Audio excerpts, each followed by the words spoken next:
the USB Ethernet adapter. As we all know, the MacBook Air does not have a built-in Ethernet connector. Instead, it relies entirely on wireless to connect to the internet. However, if you need to connect to a wired internet source, you certainly can do this with this product. It sells for $29, and it basically turns a USB 2.0 port into an RJ45 connector. Now, the packaging does say that it's only compatible with the MacBook Air. However, in testing, I was able to get all my Macs, including my iMac, my Mac Minis, and my MacBook, to connect to the internet using this adapter. So I believe it's compatible with Leopard, Snow Leopard, and anything above. So if you want to connect using a USB port, you can do this with this adapter. Now, if we take a look around the adapter, we can see it's a very small, lightweight adapter. It's entirely USB powered. It does come with this little connector to basically bundle it together for transport. And of course, we have some literature, but of course, no Apple stickers this time. Now let's go ahead and connect it to the MacBook Air. Basically, all you do is connect the USB port. And I'm going to go ahead and take this over to my time capsule and connect the Ethernet cable. Now for this test, I'm going to turn off Airport to disable my wireless. Go to System Preferences and select Network. Under Network, you will see New Interface Detected. Select OK.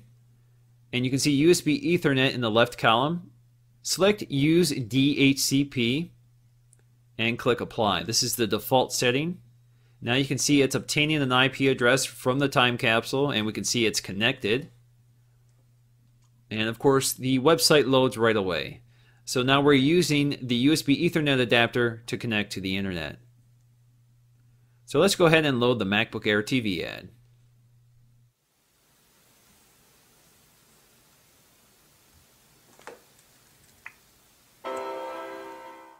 Now here we have my aluminum MacBook, so let's go ahead and connect the adapter to see how this performs. Now you can see right away that a new network interface has been detected and is prompting you to go to Network Preferences. So in this case, again, we're going to select USB Ethernet, select Use DHCP, and click Apply. Now you can see it's obtaining an IP address. And now we're connected. I'm going to go ahead and turn off Airport, again, to disable the wireless and confirm we're using the USB Ethernet adapter for internet access. So once again, let's go to the MacBook Air TV ad.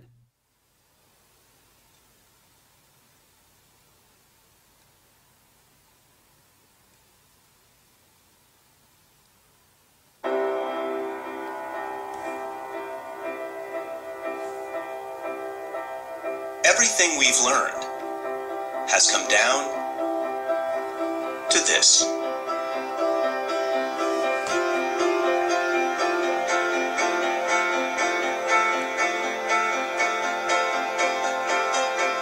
The next generation of MacBooks.